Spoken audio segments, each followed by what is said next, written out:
Mesdames, Messieurs, je suis le docteur Rita Leville. Regardez bien vos mains un instant. Regardez vos jambes. Ce que vous voyez, ce n'est pas seulement de la peau ou des muscles.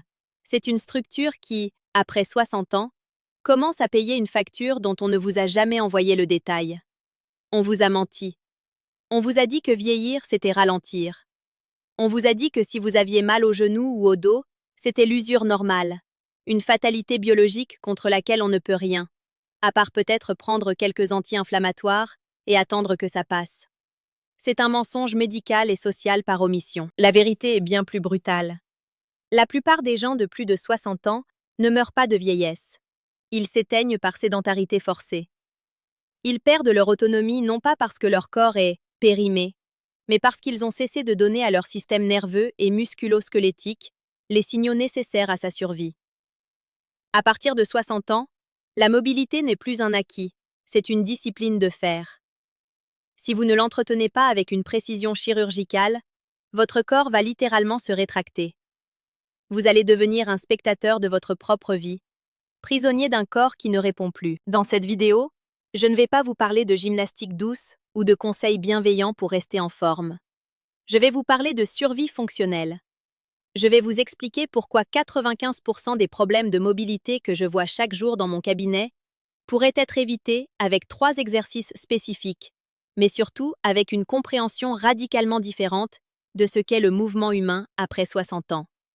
Préparez-vous, car ce que vous allez entendre va bousculer vos certitudes, et c'est exactement le but. Le grand malentendu de la fragilité. Si vous avez l'impression que votre équilibre vacille, que vous hésitez avant de descendre une marche, ou que vous mettez plus de temps à sortir de votre voiture, ne blâmez pas vos bougies d'anniversaire. Blâmez le système d'information dans lequel vous baignez. On vous traite comme des objets en porcelaine, alors que vous êtes des machines biologiques conçues pour la résistance. L'erreur fondamentale, celle que je vois commise par des millions de seniors, c'est de confondre ménager son corps et abandonner son corps. Sous prétexte de protéger vos articulations, vous avez cessé de les solliciter. Résultat, la synovie s'assèche, les muscles s'atrophient, et plus grave encore, votre cerveau déconnecte les circuits neuronaux qui gèrent votre équilibre et votre force explosive. Le cercle vicieux est enclenché. Moins vous bougez, plus vous avez mal. Plus vous avez mal, moins vous bougez. Ce n'est pas de votre faute. On ne vous a jamais appris comment fonctionne la mécanique de la longévité. On vous donne des béquilles, au sens propre comme au figuré, au lieu de vous redonner les clés de votre propre moteur. Mon rôle en tant que médecin n'est pas de vous rassurer avec des paroles mielleuses, mais de vous donner la vérité crue.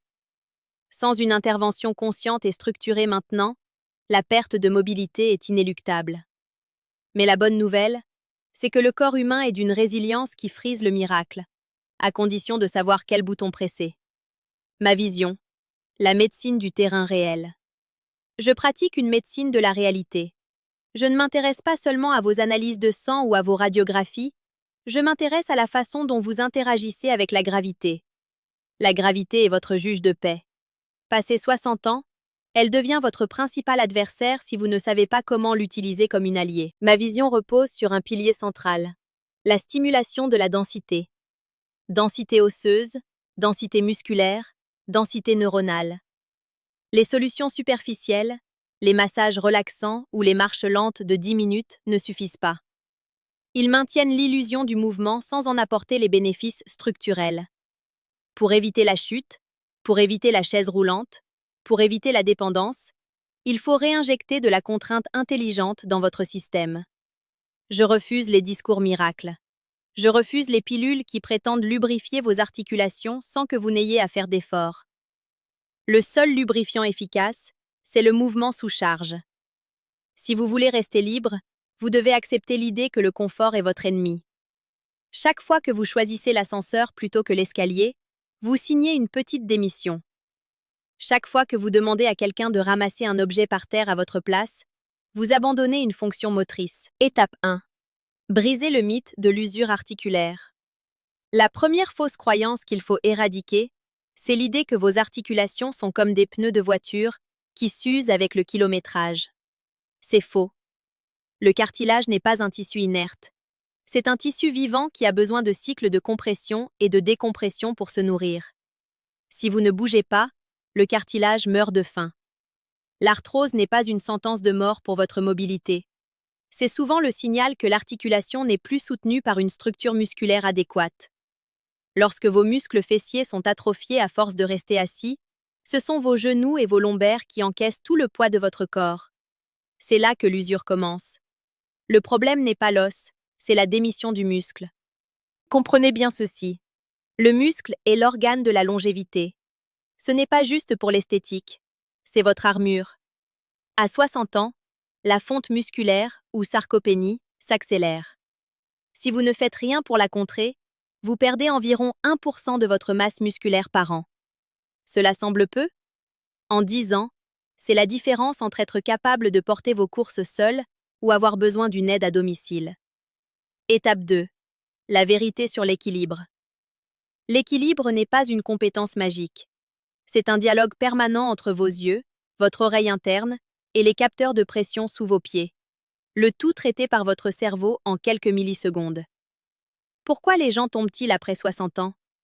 Parce que ce dialogue devient de plus en plus lent. Les capteurs sous vos pieds s'émoussent à force de porter des chaussures trop rigides et de marcher uniquement sur des sols plats et lisses. Votre cerveau, par économie d'énergie, commence à ignorer les signaux complexes. Il simplifie. Et la simplification, en neurologie, c'est le début de la fin.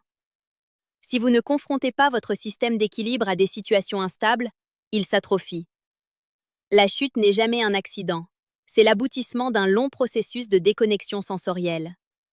Pour rester informé et comprendre comment inverser ces processus de manière rigoureuse, je vous invite à rejoindre cette démarche de lucidité médicale en vous abonnant. Nous ne sommes pas ici pour survoler les sujets, mais pour les disséquer. Moment de vérité. Ce qui se passe réellement dans votre corps. Parlons de ce qui se passe sous votre peau quand vous atteignez ce cap des 60 ans.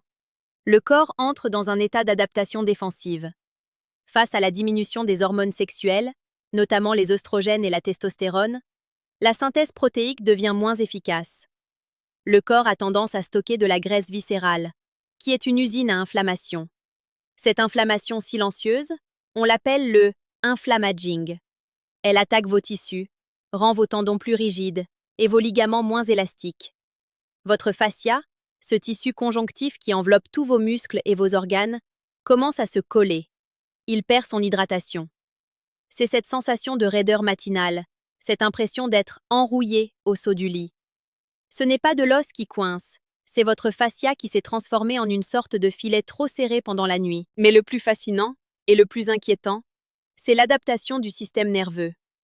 Votre cerveau, pour vous protéger, crée ce qu'on appelle une amnésie sensorimotrice. Il oublie comment contracter certains muscles. Typiquement, les muscles de la chaîne postérieure, le dos, les fessiers, les ischio-jambiers, s'éteignent parce qu'ils ne sont plus sollicités dans notre mode de vie moderne assis. Vous finissez par marcher avec vos quadriceps uniquement, ce qui projette votre bassin vers l'avant, arrondit votre dos et finit par écraser vos disques vertébraux. La douleur que vous ressentez n'est pas l'ennemi, c'est le signal d'alarme. Le corps vous dit « Je n'arrive plus à compenser, change de stratégie ». Si vous éteignez l'alarme avec des médicaments sans changer la mécanique, vous foncez dans le mur. La clarté brute est celle-ci.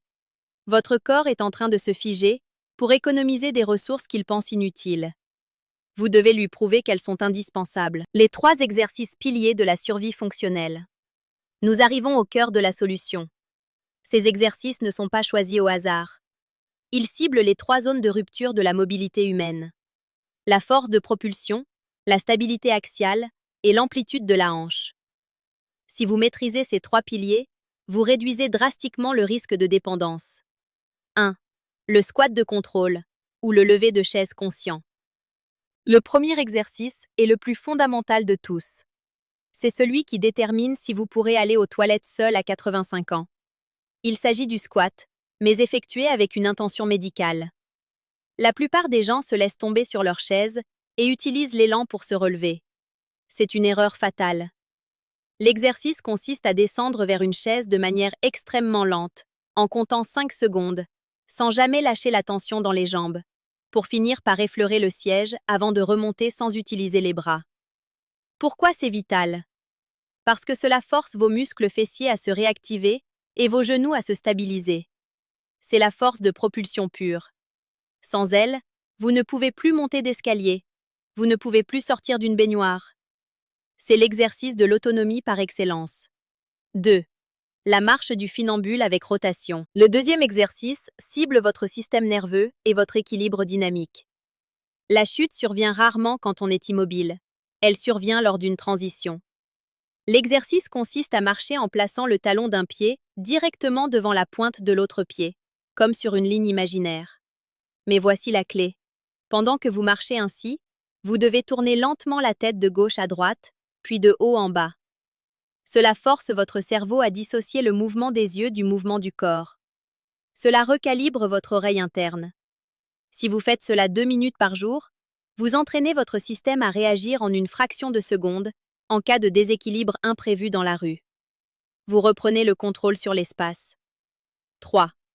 La suspension ou l'ouverture de la chaîne antérieure. Le troisième exercice est le plus ignoré, et pourtant c'est celui qui évite le dos voûté, cette posture de soumission à la gravité. Avec l'âge, tout se ferme vers l'avant. Vos épaules s'enroulent, votre cage thoracique s'affaisse, votre capacité respiratoire diminue. L'exercice consiste simplement à se suspendre à une barre, ou si c'est trop difficile, à placer ses mains en hauteur contre un mur et à laisser descendre sa poitrine vers le sol. Il s'agit de créer une décompression axiale. Vous étirez votre colonne vertébrale, vous redonnez de l'espace à vos disques et vous ouvrez vos hanches. Une hanche fermée est une hanche qui va se briser lors d'une chute. Une hanche ouverte et mobile absorbe les chocs. La discipline de la régularité responsable. Je ne vous ferai pas de promesses miracles. Ces exercices ne fonctionneront pas si vous les faites une fois par semaine quand vous y pensez. Votre corps n'écoute que la répétition. Il a besoin d'une preuve quotidienne que ces fonctions lui sont nécessaires. Ne cherchez pas la performance. Cherchez la qualité de la connexion. Quand vous faites votre squat, sentez vos pieds s'ancrer dans le sol. Ressentez la tension dans vos cuisses. Soyez présent dans votre corps. La mobilité n'est pas qu'une question de muscles, c'est une question d'attention. Il n'est jamais trop tard pour commencer, mais chaque jour d'attente rend le chemin plus long. La biologie n'est pas démocratique, elle est méritocratique. Elle donne à ceux qui exigent d'elle. Si vous traitez votre corps comme une entité fragile et finie, il se comportera comme tel. Si vous le traitez comme un système capable d'adaptation perpétuelle, il vous surprendra. La cohérence est votre seule assurance vie. Considérez ces exercices comme votre brossage de dents physique. On ne se demande pas si on a envie de se brosser les dents. On le fait parce que c'est nécessaire à l'hygiène. Ces 3 mouvements sont votre hygiène de survie. Si cette approche rationnelle et sans détour de la santé vous semble nécessaire dans un monde saturé d'informations contradictoires, je vous invite à vous abonner pour ne pas manquer les prochaines analyses. La connaissance est le premier pas vers la reprise de contrôle. Conclusion. Le choix de la lucidité. Pour résumer, l'erreur principale que vous avez probablement commise jusqu'ici, c'est de croire que le repos est le remède au vieillissement. C'est l'inverse. Le repos excessif est le poison du 3e âge. La compréhension clé que vous devez emporter avec vous aujourd'hui est la suivante. Votre mobilité ne dépend pas de votre âge, mais de la clarté des signaux que vous envoyez à votre système nerveux. Vous avez maintenant 2 options. Vous pouvez continuer à écouter les discours qui vous infantilisent, qui vous disent de faire attention, de ne pas forcer, de vous ménager, et regarder votre périmètre de vie se réduire année après année. Ou vous pouvez choisir la lucidité. Vous pouvez accepter que le prix de la liberté est un effort conscient, quotidien et structuré. La vieillesse n'est pas un naufrage, c'est une navigation de haute mer qui demande un entretien rigoureux du navire. Ne laissez pas votre structure s'effondrer par négligence ou par peur du mouvement. Reprenez votre place. Tenez-vous droit, et rappelez à votre corps qui commande. Le mouvement est la seule vérité qui ne ment jamais.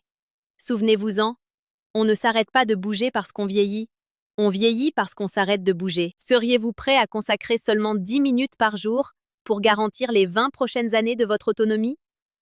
La réponse vous appartient, mais les conséquences, elles, ne négocieront pas.